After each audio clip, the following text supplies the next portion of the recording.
Hey everybody, welcome back to the BCR Garage. This is part 7 of my Softail tire and wheel project. So far, if you've been following along, we removed the front Dunlop tire. Then we replaced the wheel bearings and races. Then I trued the wheel. And then we torqued the spokes. Then we installed the new Dunlop D402 tire on my Rabaconda machine. And then finally in part 6 we balanced the wheel on my Bike Master balancing and truing stand.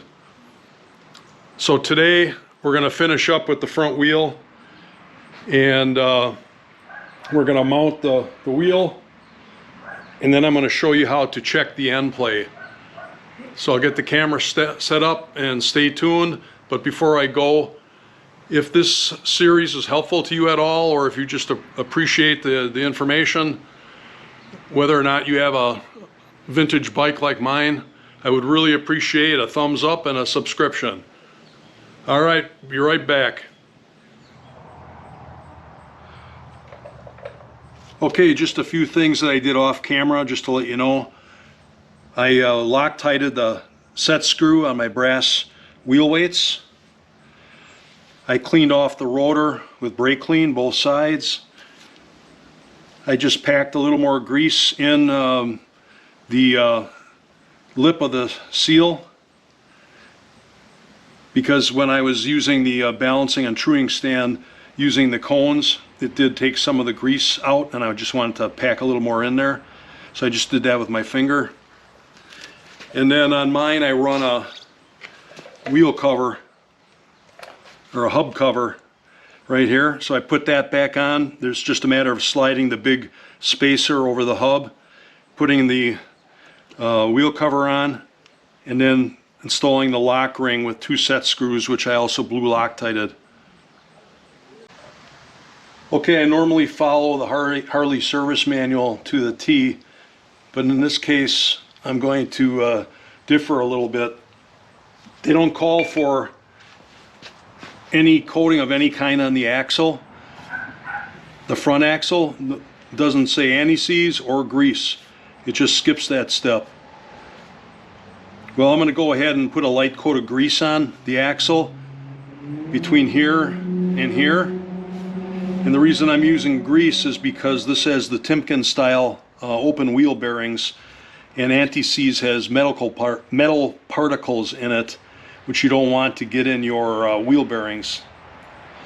Some people do use anti-seize, some people use grease. I'm going to use grease. That's just the way I'm doing it.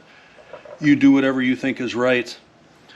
I will say for the rear axle, when we get around to that, the Harley service manual does call for anti-seize. Anti-seize on the rear axle, but I'm also going to use grease on the rear axle. I'm also going to put a little coating of grease on the end of the right side spacer. This is the part that goes in the oil seal on the right side of the bike.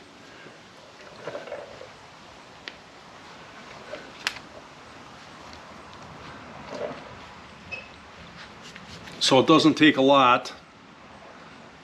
I'll just put a little bit on the axle and then spread it out.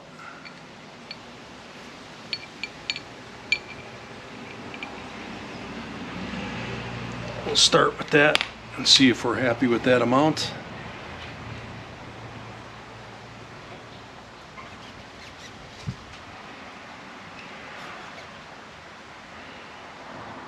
Yes, grease will attract dirt, but I don't know what's worse, attracting a little bit of dirt or dealing with the metal particles in the anti-seize.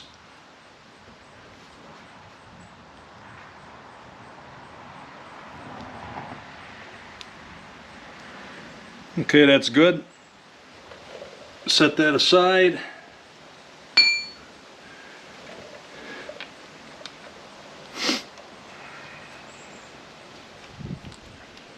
Just get a little dab to smear on the spacer.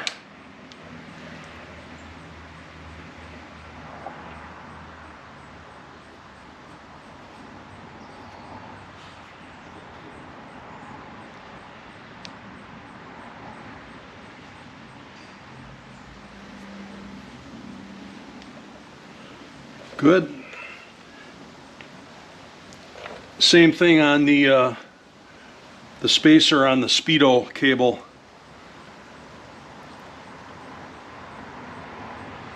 Just smear a little grease on there.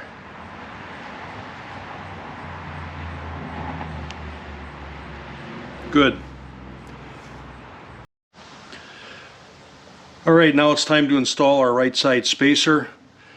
The last, I don't know, quarter to half inch or so, you can see where it's shiny. That gets installed into the oil seal and butts up against the wheel bearing.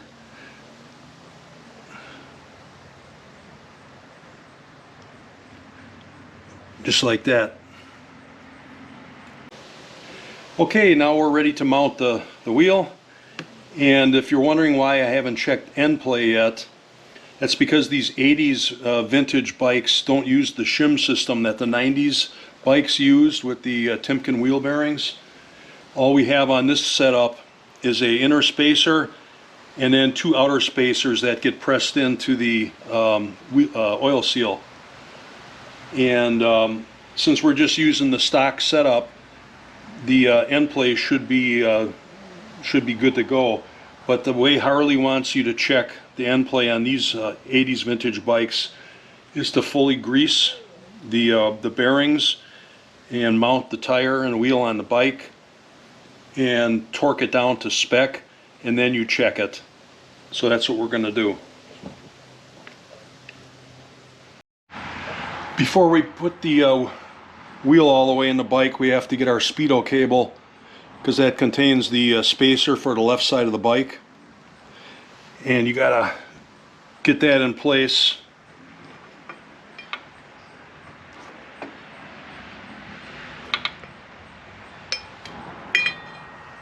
Otherwise it won't fit between the fork tubes.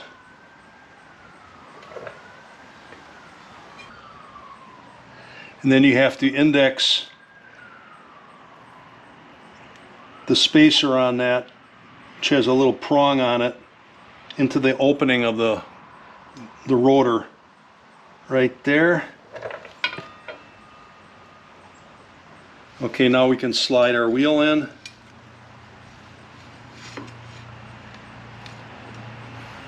And you can see you don't have to take off your brake caliper on this model bike anyway. You're able to slide the rotor in and out real easy. Okay, now we'll take our greased axle, put it in the right side of the bike.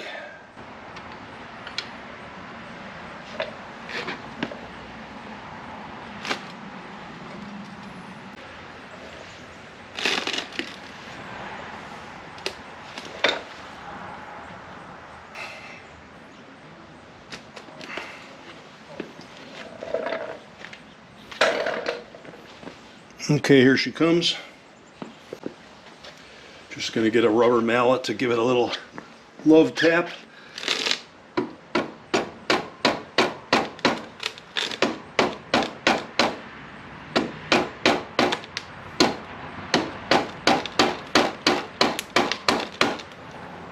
Okay, now you take a drift or a screwdriver and put it through the hole in the right side axle, and you want to have that horizontal. They say if you have it vertical, you can get some whistling as the air passes over it. I don't know if that's true or not, but ours is horizontal. And then you take your flat washer, lock washer, and your nut.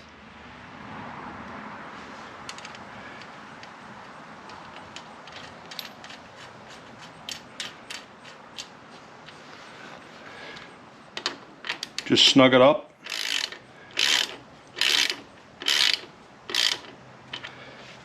And then on the other side, there's 2 pinch bolts that we have to tighten. I'll bring it around there.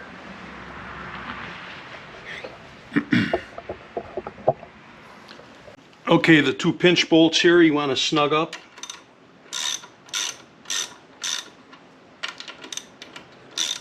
As evenly as you can.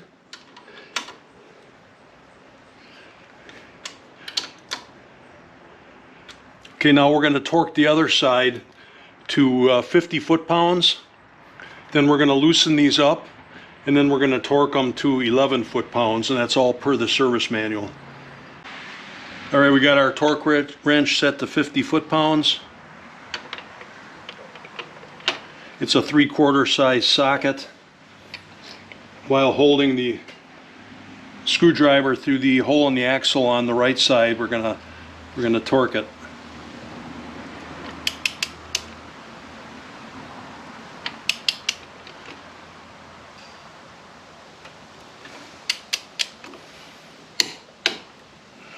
"50 foot-pounds. Okay, next we loosen our pinch bolts.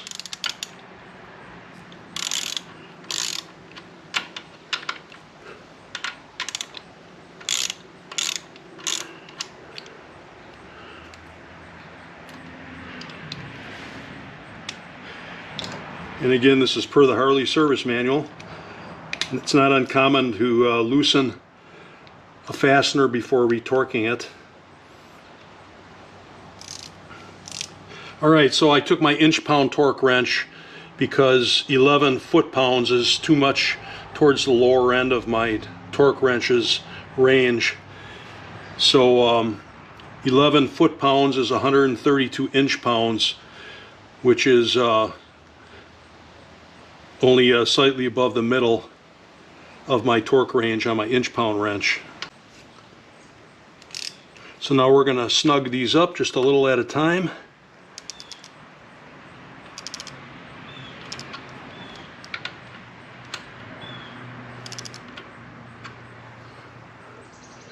Just checking the gap.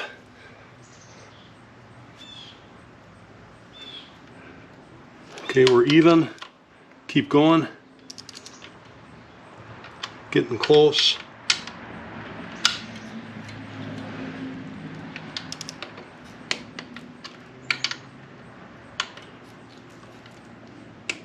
£11 right there. All right, she's on and is freewheeling nicely. So we'll check the end play next. Okay, I got my dial indicator set up attached to my rotor. It's magnetic if you didn't know. And I have my gauge perpendicular to my axle. I have it pushed all the way that way, and I got it set at 0. So now I'm going to pull it towards me, and the spec we're looking for on this particular model year bike, 1988 Softail, is between 4 and 18 thousandths. So I'm going to pull it and watch the gauge. So that was about 9 thou. 9 thou. Yep. See if I can hold this and show you. I can't do it. Hopefully you can see that. That was 9 thousandths. So we're right in the sweet spot, right in the middle, right where we should be. So that will complete the front wheel and tire on this bike. All the steps. And as far as I know, there's no other series on YouTube that shows all the steps to completing this full job. And we're going to move on to the back wheel next, but all I'm going to show on the back wheel is probably the dismounting and mounting of the Dunlop D402. And I've got a solid disc wheel on here.